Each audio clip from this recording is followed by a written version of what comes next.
So I've been with Jim's for around about 6 months, and I'm the regional franchisor for Auckland. So the role of the franchisor is to represent Jim's in the region we're in, and in this case it's the Auckland region. It's really to look after the franchisees and the interests of their businesses. So being a franchisor is a business in its own right. These guys don't work for us so much as have their own businesses, and the franchisor structure is just a framework that they can work within. So currently in Auckland we've got, it's fluid at the moment because we've got some guys coming, some guys going.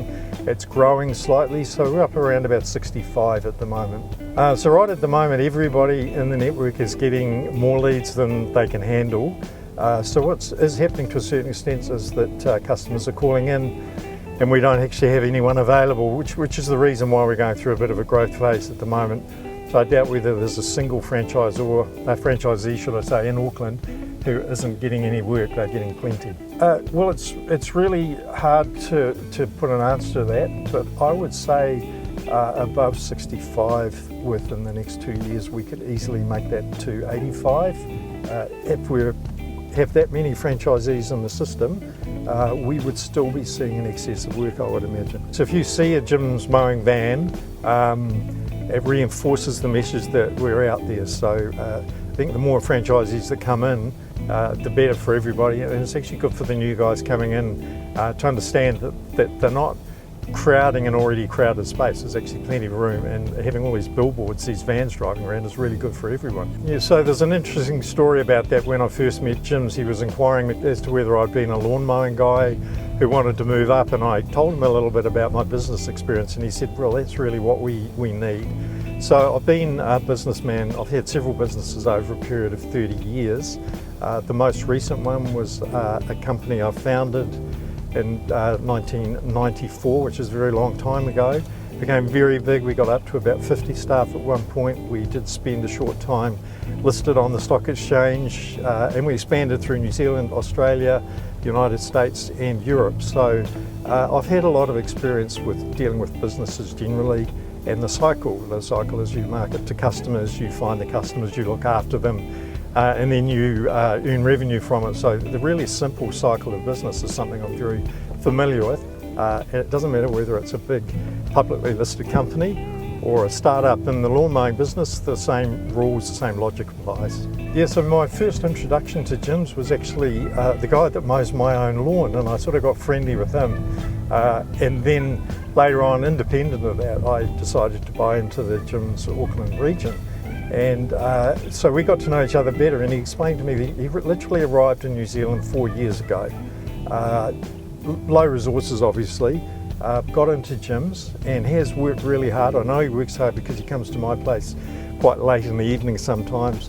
And he was just telling me the other day that he's shifted his address. He's bought a house like 3 or 4 blocks away from where I live, and he's really happy, and he puts it all down to the income that he was getting from Jim's. So I think the guys that I'm enjoying the ride with the most are the ones who joined Jim's at a similar time to me. So they were coming in as franchisees at the same time I was coming in as a franchisor, and we've kind of learned the experience together.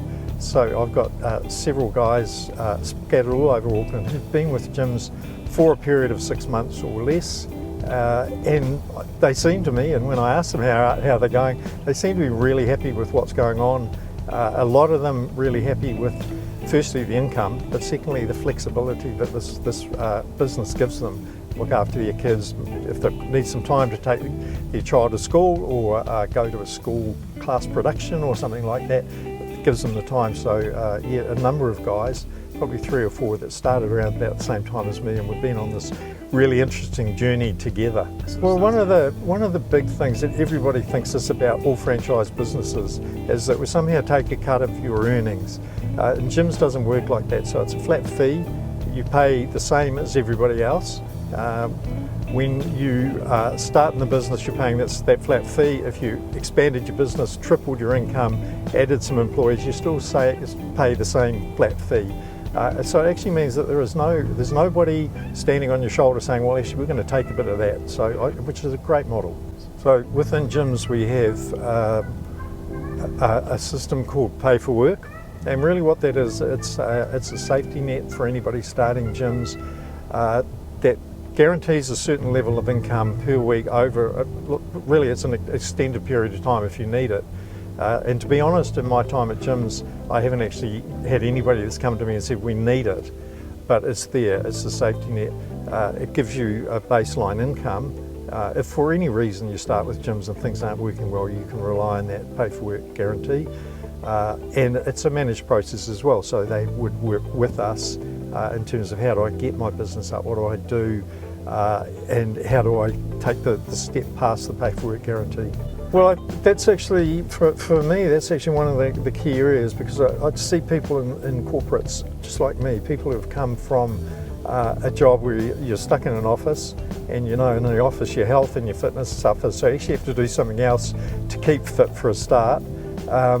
And especially like these days when we've had sort of the lockdown, the stay at home, and now we're back in the offices, I actually do see a lot of people really interested in doing something that's outdoors, something that's active to keep them fit, something that's got flexibility, no boss, no corporate structure to deal with. And the framework of gyms isn't a corporate structure, it's actually just a framework you operate it within, it's supportive. So I see a lot of opportunity for people in the corporate sector to move on. You can match your income, you can exceed your income, but you create a whole lot more when you do it. I've got one particular guy who was telling me the other day, he's been in the business longer than me, so he's been there for a while. He actually only mows 4 days a week, and he has one day where he does quotes and does his own thing. So he's telling me that he earns more than he ever earned when he was in middle management. He's got 2 or 3 regions, areas around his territory that he concentrates on, and it's like one of them on Monday, one on Tuesday, and another one on Wednesday, Thursday, and then his day off. And he takes the day off as almost like a 3-day weekend.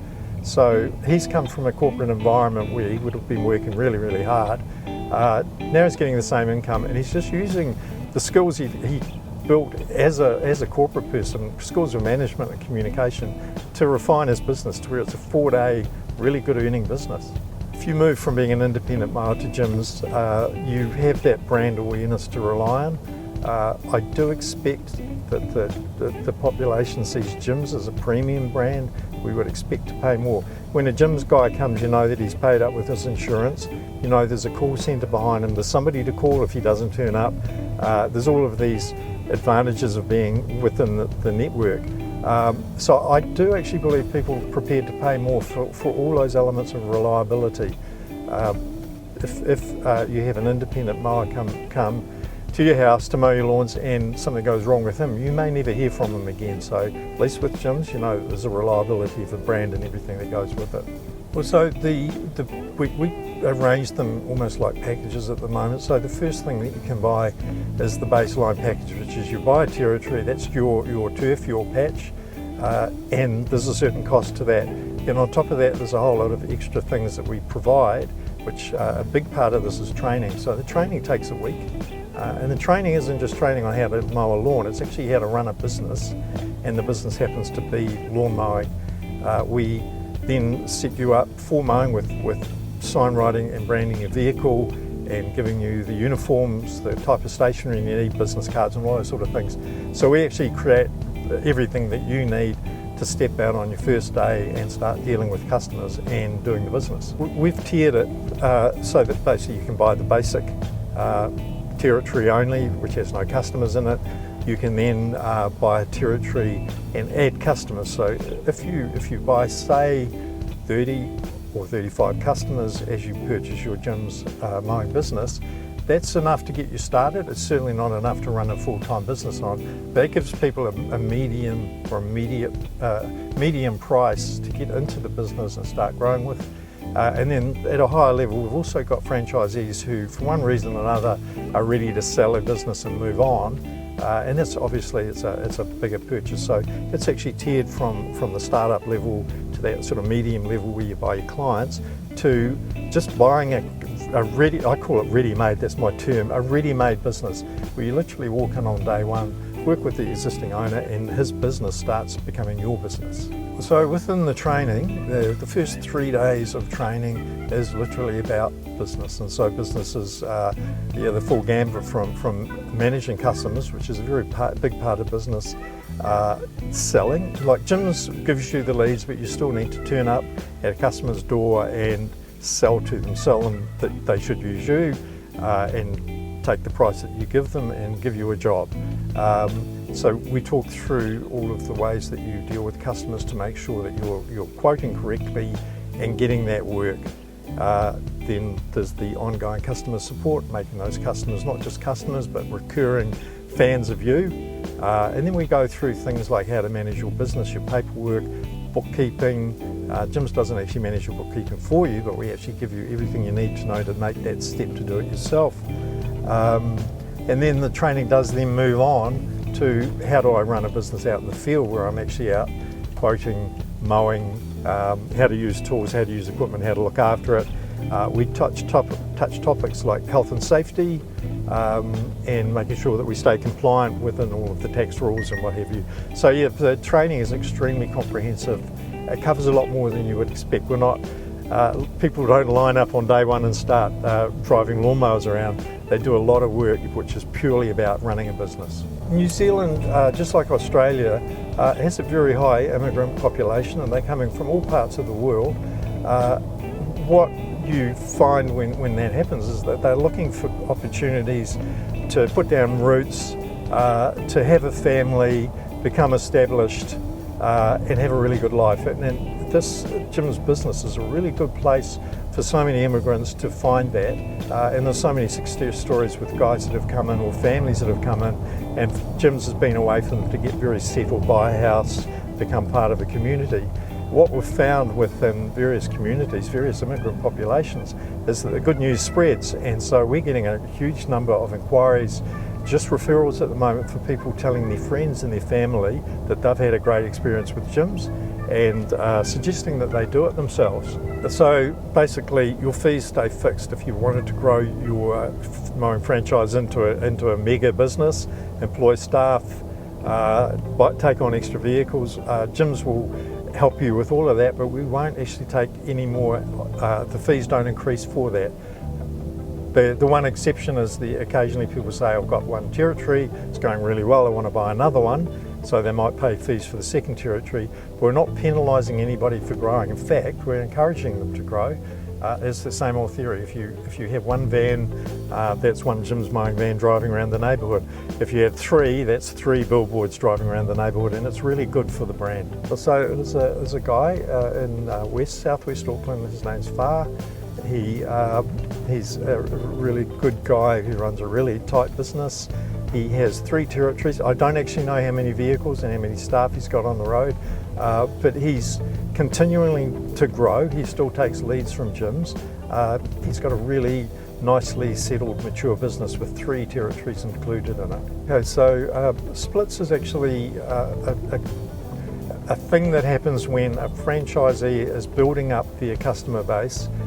You get a lot of leads from Jim's, and these leads turn into customers, and over a period of time you'll actually get to the point you've got too many customers, and some of the customers may be difficult to get to places or just not really suitable for you. Most of the franchisees get to the point where that happens, and at that point we create what you call a split, which is just a number of their clients that they can package up and on-sell to somebody else. There's a huge amount of value in a split, because it might be 30 or 35 regular customers that a new franchisee in particular can just come in and buy, and there's a transaction that's done. Those customers are moved over to them, and from day one they're actually providing income.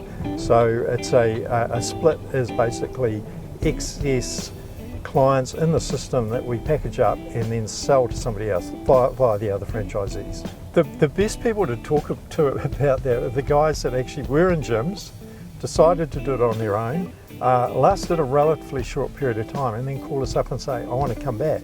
I've got 3 people at the moment who are having that conversation with me, who the main reason they left was because they thought they could do it on their own. They thought that independence was great. with independence comes a whole lot of other work that they didn't realise they needed to do. Gyms provides a constant flow of work. If you're mowing on your own, you've got the people that you meet, the letterboxes you can stuff things in, a little bit of Facebook and Google marketing, and that's about it. So generally they find that getting new customers is very time consuming, it's expensive, and it's just not worth it.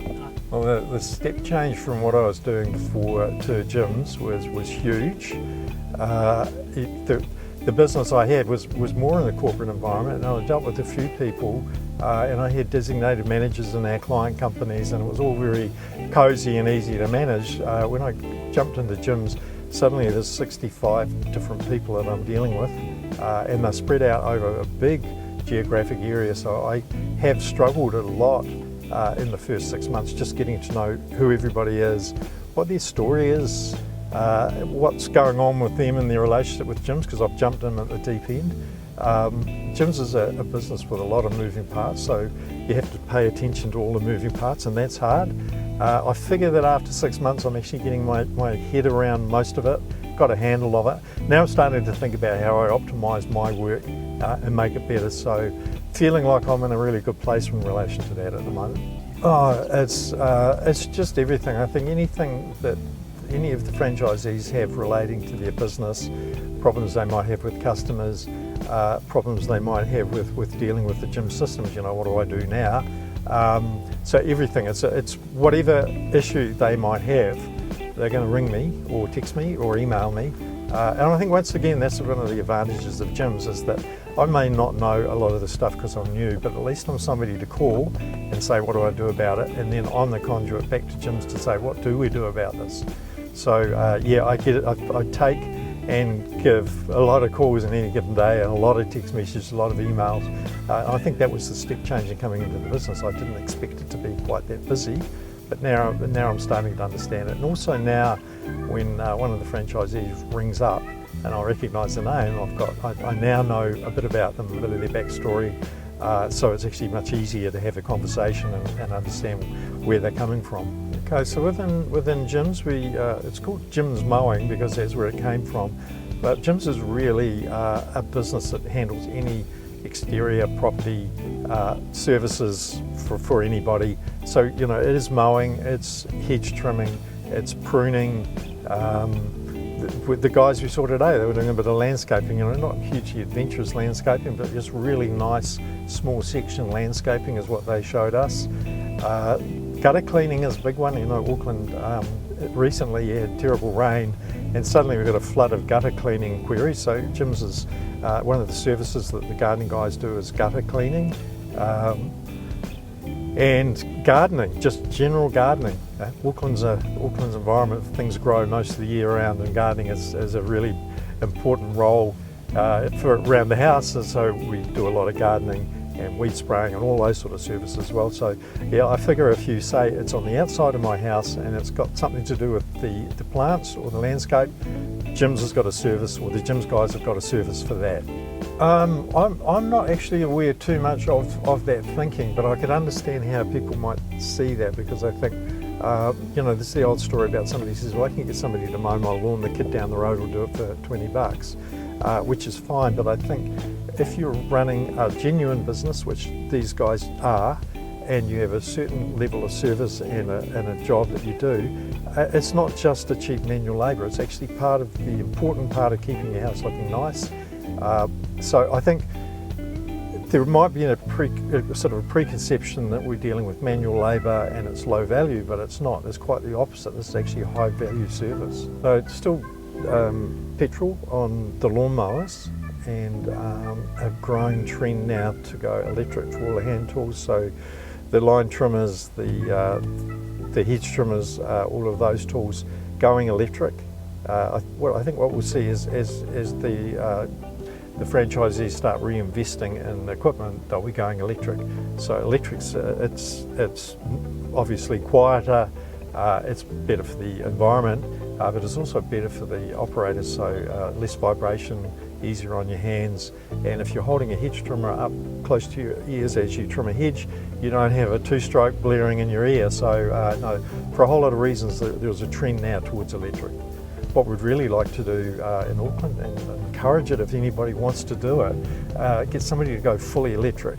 So electric lawnmower and all of the electric hand tools. Well, generally what happens is they'll make an inquiry online or via the call centre, and we just have a quick chat on the phone. A lot of people drop out at that point because you explain to them this is a business and it is going to be hard work, but if you work hard there's going to be money. So it's like an honest discussion on the phone. You don't really want to sell anybody something they don't want. And the next step then we meet up. So meetings for me is a big thing. I tend to chase around a lot because we're dealing with people who might be working, and I'll often meet up after work and just say let's go and have a coffee or maybe a Coca-Cola at a bar somewhere, and we'll just talk it through weekends. So there are a lot of one-on-one meetings after we've gone through that phone call part of the process. At that point, generally what I'm finding is people get very interested once they see the commercial details and they see how easy it is to actually get going. And we lay it out to them in this meeting that we have, and then from that point on they'll tell me, and so far since I've been part of Jim's, once people have gone to the meeting, the majority of them are showing a really strong interest and wanting to move into the paperwork stage where we just sign them up, go through the legal process of becoming a franchisee. When there's a real imperative, and with some of the people we speak to, they really want to get going, I would say it's a month. You could feasibly do it in 3 weeks. It is actually possible, but that would be extreme. So I would say a month to 6 weeks from when you first talk to me to when you're actually out there mowing is quite a reasonable period of time to expect. And I've got other people who've been talking to me for 6 months now. So it's up to you. If you're a prospective franchisee, it's really up to you. And I do have people saying to me, I want to get going as fast as I can. And I'll tell them it's a 3 to 4 week process at best, and they're kind of disappointed. Whereas other people want to hold back and think about it for a while. So yeah, that's the time frame. It's variable, but there are ways to get into the business really fast if that's important to you. So the meetings we're doing here in Auckland sort of happen on multiple levels, and I really encourage the mowers themselves to maintain their own contacts within the Jim's group. So Auckland, from top to bottom and left to right, east to west, is like 80 kilometres. It's a really big city. So the first thing that I do encourage the guys is to meet up with other franchisees, and quite often with a new guy, I'll give them a list of phone numbers and say, call up these boys and they'll talk to you. So they're not meetings as such, but we actually do encourage that community, and it's very helpful. And what I'm finding is that the existing guys are extremely helpful to the new guys. Happy to give them their time, happy to meet up at a cafe somewhere in the local area and have a chat. So we encourage that. At a more formal level, we have once every month, every 6 weeks. It's sort of flexible depending on what's going on in the city. We have a formal meeting where everybody is invited in, and we generally run through topics. So normally what I talk about at the meetings is, like a bit of a seasonal update, like where are we at with the season, how's business going, what's the effect of the weather, for instance, Auckland having on you. And then we talk about business issues, planning ahead, all those sort of things. What I note in our meetings is there's several guys, some of the longer standing franchisees really like standing up and talking and telling the more recent ones a little bit about their life and their experiences. So I really, really like that way the meetings work. Generally then we sort of have a little bit of an education thing. We actually talk about things, and most recently there are a couple of topics we've talked a lot about is investing in electric. It's a big part of Jim's is moving to electric. So we talked about the benefits and the reasons why you would invest in electric in a recent meeting. And then quite recently we talked about employing staff, because so many of our franchisees, they want to employ staff. And there was a bit of a challenge there, a number of challenges. So we had a meeting about that. And as a result of the meeting, we put together a Google Drive with information for franchisees who want to recruit staff. If they've got friends coming in from overseas, then there's an immigration process, so more information about that as well. Well, Your community and your networks are probably one of the best sources you can find staff. The local auction site, Trade Me, has a jobs board in it as well. That's also very good. So the online sites are good. What you do find when you advertise on those is a very high level of applicants and a lot of sifting through, a lot of work. So I do encourage people to actually think about their own personal network. The next thing about recruiting staff, I think, is not so much finding people, finding applicants, is actually sorting through them.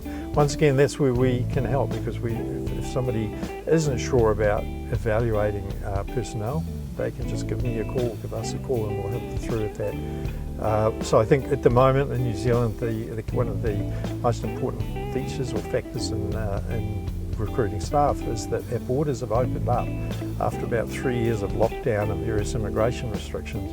There's a lot of people coming in from overseas, and you can employ people from overseas. You can put them on a work permit, but you need to go through a government certification program, and that's something I've been helping multiple franchisees with to get that right. One of the most important things you do when you're employing staff, whether you come locally or whether they come from overseas, is getting your compliance right, following the rules, making sure that they're set up properly, making sure that you're not breaking any rules. It's bad for you, bad for the brand. So a lot of support around compliance.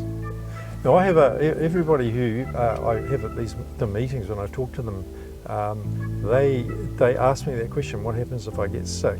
And the honest answer is that Jim's doesn't have a bunch of freelancers running around ready to support you when that happens, so it can be challenging. What we do have though is a bunch of very supportive franchisees who generally, whenever this has happened, step in and offer to help. We have instance at Christmas time where one of our guys broke his leg, broke it badly enough that he was going to be out of action for a long time, and two of the franchisees nearby him offered to come and help out. And this guy, had to deal with the issue himself personally. It's his own business. If he was an independent mower, I don't know what he would have done. Probably called everybody and said, I just have to stop. But at least with this chap, he had some support from the network. The three things on everybody's mind, I think, when they join gyms is, am I taking a risk that's going to pay off? Will I make enough money? And I always say, as long as you do everything the right way, follow our instructions, yes, you will. The next one they always ask me is, will I get enough work? And I can always answer that saying there's plenty of work if you want it. Whether you keep those clients and continue to work with them, that's up to you. The third one is all about the commercials. So, how much is Jim's going to take out of this? And that's, once again, an easy question. There's a flat fee. It's fixed regardless of how much you earn. And then if you don't earn enough, you do come and talk to us about your income, because we've got the pay for work guarantee. So I think they're the crux of the questions. Well, the gyms system, it's really interesting because it's grown up over a long period of time. It's not something new that was developed by a bunch of clever people who designed a system. You can see it when you use the gym system, that it actually grew organically. It's got a huge amount of reporting capability, so there's reports for just about everything that moves in gyms. That's really satisfying, because that's where a lot of systems let you down, is they don't give you the information you need. The modern interfaces that gyms are working on at the moment are potentially not up to the same level that you might see if you're looking at these modern newly built apps. But what I do know is that gyms is working on that front end of their business a lot. So as a person who comes from a digital world, what I can see is a very robust and very well thought out back end, and that presentation layer may not be as flash as what a lot of people see in the market. But I don't value that flashiness as much as I value what the system can actually do when you ask something of it. Talking from a systems point of view, just for a second, gyms has a lot of data. It's got the franchisees, it's got the clients, it's got the jobs, it's got lots of data in there. Everybody actually gets a different view of that same data, but it's all the same data, which is very cool. So if I look for some information through my interface and a franchisee looks at it through their interface, we actually see the same data. It's just presented differently. And so that's how it works, is so a franchisee is given some tool, so given the gyms online and the the Jim's app. That's how they can manage their work on a day-to-day basis and how they control what work they get, when they get it, all those sort of things. It's got a lot of tools in there for scheduling and invoicing. They don't necessarily have to use all that stuff, but that's all there. So as well as that, you've got some back-end operations going on, like email and like text messaging. So whenever a lead comes in, the server will send you your lead in your app to your online, the Jim's online, and then also by text message and by email. Almost impossible to miss the fact that you've got a lead. So these are the things that I think are very comprehensive about Jim's, as the way that that data is actually managed.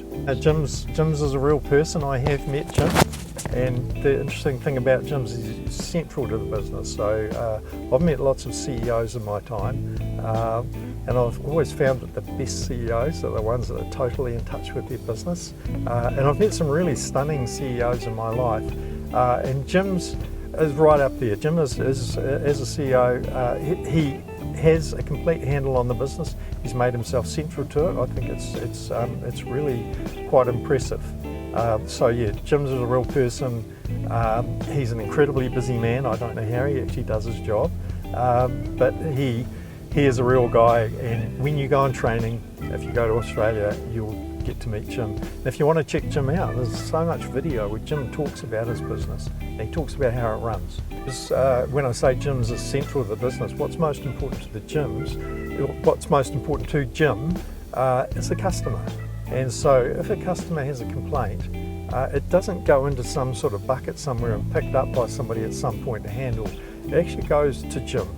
And then he has a system that he manages personally, which is how do we deal with the complaint? What are the things we have to do to unpack this and make sure that the customer's happy again? So that's really where Jim sees his role in the business, is that central point of managing customer expectation, managing their responses, their complaints, and their kudos when it comes through, and also dealing with it so that the Jim's brand is protected. I think that would almost appear to be Jim's number one job, is maintaining that relationship with the customers at a complaints level to make sure that's minimised. So if, depending on what the complaint is, because we're dealing with people, franchisees and clients, and complaints are just right across the park in terms of what happens. But the one thing that will happen is somebody's got a complaint, they ring the number, they ring the 0800 number and they talk to a real person. Then the person who at the other end of the complaint, the franchisee, they have an obligation to do something about it, and then that's managed. And I'm also involved, so I'm notified that there is a complaint, and there's a responsibility on me to make sure that that complaint is sorted out. Now sometimes the complaints are valid, and we just have to say that was a complaint, it's sorted out. What we then do with the customer is say, what can we do now? We need to sort this out. Sometimes it's not possible. I've said we don't want to use you, we're going for someone else. I think that's probably the last thing anybody in Jim's wants to hear. So we're actually trying to make sure that that conversation never happens. So right from the early day of a complaint, we're very proactive and we're onto it. If a customer rings Jim, they should expect that the franchisee will call them straight away, that they'll turn up and give a quote within the time frame that they set, that they give a quote that's reasonable, and then if the customer then says, I'm happy with the quote, come and do the job, that they turn up. These are all the things that people complain that tradespeople don't do. So it's just really simple stuff. And then go to the job, do a good job, ask the customer if you're happy with the job, and then effectively sign it off. There shouldn't be any complaint at the end of the process, but if there is, that's when we step in and say, what do we do now? Yeah, so Auckland has an extended growing season. It really only has 2 months during the year where things don't grow and people don't head out to the garden too much, and that would be July and August, and even during July and August there's still stuff to do. But Auckland is a city of big properties, big grassy properties with lots of gardens, and a huge amount of attention paid to the gardens.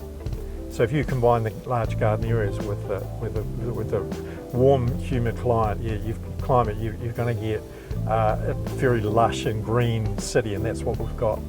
Do your guys, some of them do courses, or do they upskill in regards to horticulture or anything like that? No, not a lot. I know there's some talk about it with multiple guys. Probably something in the future for us to deal with is actually trying to upskill, because the franchisees do like challenging themselves, they do like doing bigger jobs, and so there are the training courses available. We haven't really formalised anything yet around that. So if you're interested in working with gyms and building your own business within the gyms network, I would absolutely encourage that you give us a call. You call us on our 0800 number, or you go to www.gymsmowing.co.nz. It costs nothing to inquire, there's no expectation placed on you, and we are happy to talk.